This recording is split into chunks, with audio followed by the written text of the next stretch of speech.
नमस्कार, मी प्रांजल सायकोलॉजीमध्ये आपले खूप खूप स्वागत आहे.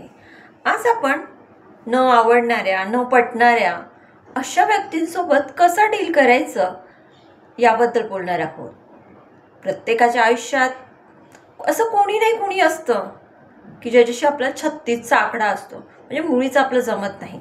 त्याचा आपल्याला एवढा राग येतो की अरे याला आता काय करू, याला मारू पिटू, की याचा एक असा क्षण येतो की अरे आपण इतका वाईट विचार त्याच्यासोबत बद्दल करतो की याला मारून टाकावं, की असं मी आता जीव घेऊ का, या पद्धतीचे विचारसुद्धा आपल्या मनात बरेचदा येऊन जातात. कारण तो जो व्यक्ती असतो त्याच्यामुळे आपल्याला कधीतरी त्रास झालेला असतो, कधीतरी त्याने आपल्याला हर्ट केलेलं असतं आणि त्यामुळे हे विचार आपल्या मनात येतात. आणि तो व्यक्ती आपल्या ऑफिसमधला असू शकतो, आपला शेजारी असू शकतो किंवा आपल्या फॅमिली मेंबरसुद्धा असू शकतो. मग अशा व्यक्तींसोबत कसं डील करायचं, न भांडता न रागवता कसं डील करायचं? कारण अशी व्यक्ती सतत आपल्यासमोर येत असेल तर आपल्या डोक्याचा भुगा होतो, आपली चिडचिड व्हायला लागते, आपल्याला राग यायला लागतो. बरेचदा हा राग आपण व्यक्तही करू शकत नाही. जर ती व्यक्ती बॉस असेल किंवा घरातील मोठी व्यक्ती असेल तर आपण तो राग व्यक्तही करू शकत नाही. मग यावेळी काय करावं? तर यावेळी काय करावं हेच आज आपण बघणार आहोत. परंतु त्याआधी मला तुम्हाला एक रिक्वेस्ट करावीशी वाटते की प्रांजल सायकोलॉजी या यूट्यूब चॅनलवर जर तुम्ही नवीन असाल तर चॅनलला नक्की सबस्क्राईब करा. हो, माझी ओळख, मी प्रांजली, एक प्रोफेशनल सायकोलॉजिकल काउन्सिलर. जाऊया आपल्या विषयाकडे. तर अशी जी व्यक्ती आहे की ज्याचाशी आपला 36चा आकडा आहे, तर त्या व्यक्तीशी 4 हात दूर राहा, त्या व्यक्तीला टाळा. कारण मला एका प्रश्नाचं उत्तर सांगा की एखादा व्यक्ती आहे की तो दिसला जरी किंवा त्याचं नाव जरी निघालं तरी आपल्याला अगदी तळपायातली आग ही मस्तकात जाते. इतका प्रचंड राग आपल्याला त्या व्यक्तीचा असतो आणि तो राग आल्यामुळं आपल्या शरीरामध्ये खूप सारे चेंजेस होतात. पण एक विचार करा की आपल्याला त्या व्यक्तीचा राग येतो, यामध्ये त्या व्यक्तीचा लॉस आहे की प्रॉफिट आहे?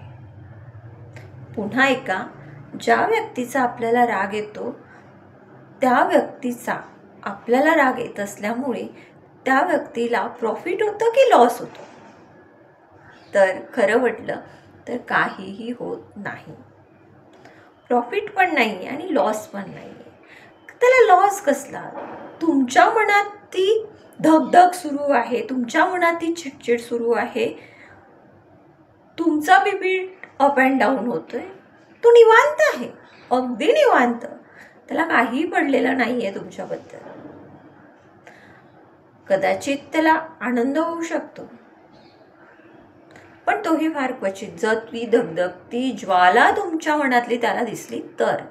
परंतु आतमधल्या आतमध्ये जर तुम्ही राग करत आरडाओरडा करत असेल आतमधल्या आतमध्ये, तर त्याला काही फरक पडणार नाही.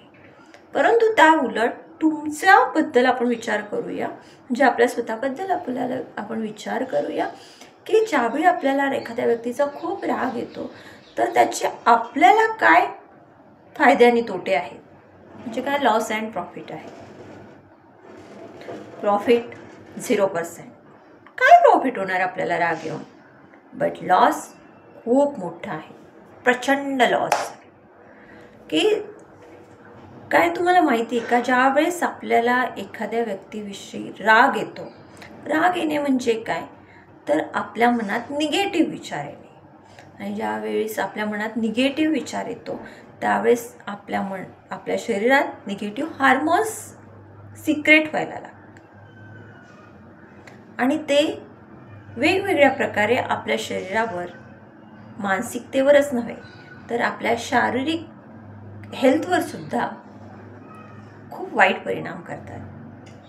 मग आपल्याला बॉडी पेन व्हायला लागतो, डोकं गरगरायला लागतं, पोटात दुखायला लागतं, जळजळ व्हायला लागते, बॉडीचा एखादा पार्ट दुखायला लागतो, जॉईंट पेन व्हायला लागतात, विसरण्याचे प्रॉब्लेम्स होतात, चक्कर येते. अशा वेगवेगळ्या पद्धती होत असतात. म्हणजे आपला किती मोठा लॉस आहे.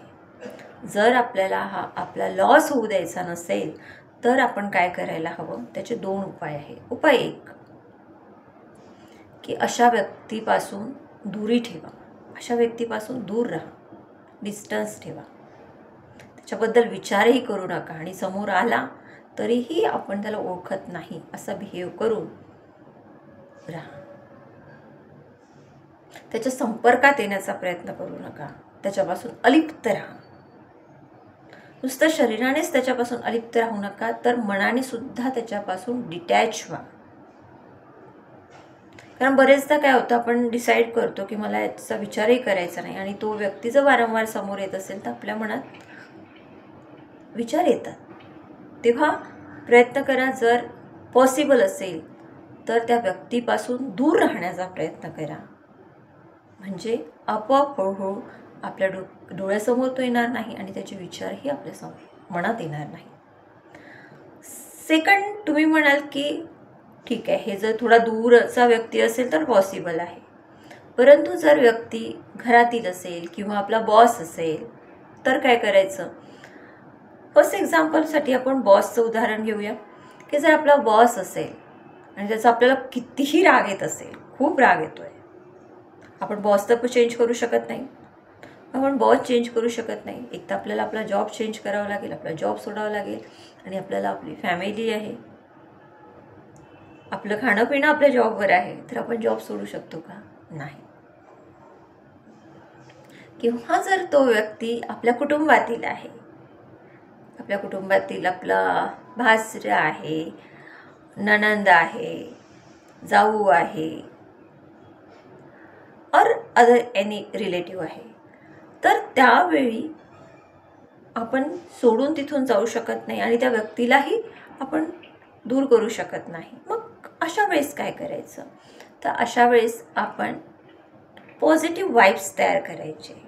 पॉझिटिव्ह वाइब्स तयार करायचे म्हणजे काय, तर आपण त्या व्यक्तीविषयी पॉझिटिव्ह विचार करायचा, त्या व्यक्तीविषयी चांगले विचार करायचे.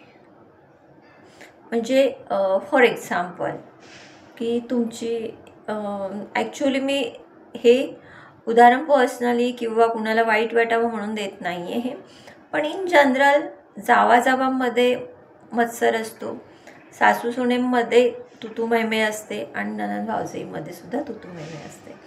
सो त्या कंडिशनमध्ये आपण नातं तर ते तोडू शकत नाही.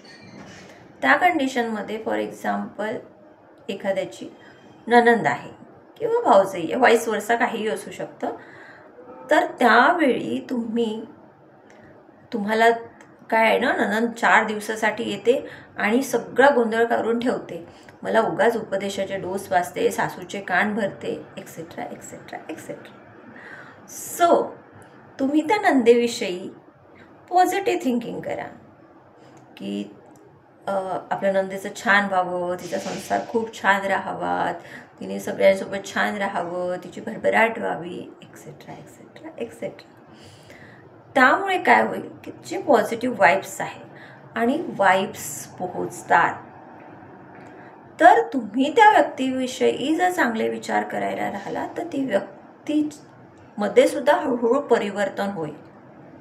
याला वेळ लागतो. हे आपण 2-4 दिवस, 10 दिवस, 2 महिने आपण खूप पॉझिटिव्ह आपल्या मनामध्ये विचार आणले, शुभचिंतन केलं आणि तीसुद्धा समोरची व्यक्तीसुद्धा आपल्याबद्दल शुभचिंतन करायला लागली किंवा आपला शेजारी आपल्याला रोज शिव्या मारतो आणि आपण त्याच्याबद्दल खूप पॉझिटिव्ह वाइब्स तयार करण्याचा प्रयत्न करत आहोत आणि 2 महिन्यात तो खूप छान आपल्या गळ्यात गळे घालून राहील असं नाही.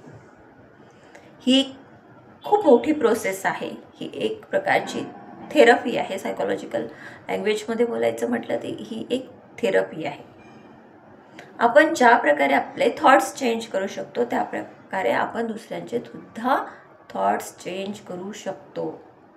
जसं आपण आपले थॉट्स निगेटिव्ह म्हणून पॉझिटिव्ह कन्वर्ट करू शकतो, तसंच आपण दुसऱ्यांचे सुद्धा thoughts negative to positive convert करू शकतो. पण या गोष्टीला, या थेरपीला वेळ लागतो. सो आध्यात्मिक भाषेत याला साधना वगैरे म्हणतात. बट सायन्समध्ये आपण याला वाईब्स म्हणतो. जर वाईब्स चेंज झाले तर समोरची व्यक्तीसुद्धा चेंज होते. जसं आपण बघितलं की एखाद्या आपण साधू संतांच्या याच्यात राहत असो तर आपले विचारसुद्धा आध्यात्मिक होतात. पण तेच आपण एखाद्या जुवा दारू पिणारा वगैरे जो काही व्यक्ती असेल, म्हणजे बॅड मॅनर्स किंवा बॅड पीपलमध्ये जर आपण राहत असेल तर आपल्या मनातसुद्धा ते विचार हळूहळू यायला लागतात. त्याला आपण संगत असे म्हणतो. तसंच वाईब्सचं सुद्धा आहे. जर तुम्ही तुमच्या मनात चांगले विचार आणले तर डेफिनेटली 100% समोरचे विचार समोरच्या व्यक्तीच्या मनातील विचारसुद्धा तुम्ही चेंज करू शकता.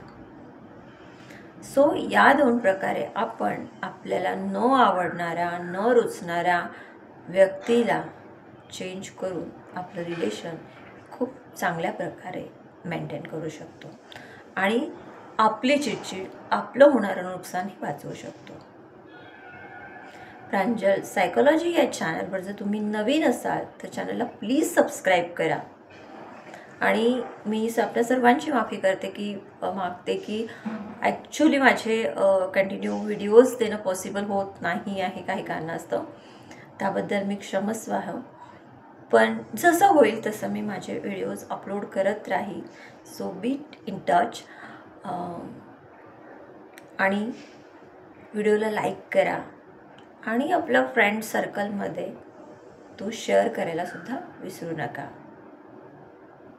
तुम्ही मला आजपर्यंत जे भरभरून प्रेम दिलं आहे त्याबद्दल मी खरंच धन्यवाद आहेत. असंच प्रेम मला पुढे मिळू द्या. आणखी मला एक सांगायचं होतं की जर तुम्हाला कुणाला काही मॅरेज किंवा फॅमिली प्रॉब्लेम्स किंवा child problem, educational problem, psychological problems जर असतील तर मला 9270173481 या नंबरवर संपर्क साधून आपली ऑनलाईन और ऑफलाईन अपॉइंटमेंट तुम्ही बुक करू शकता. तुर्तास इथेच थांबूया. धन्यवाद.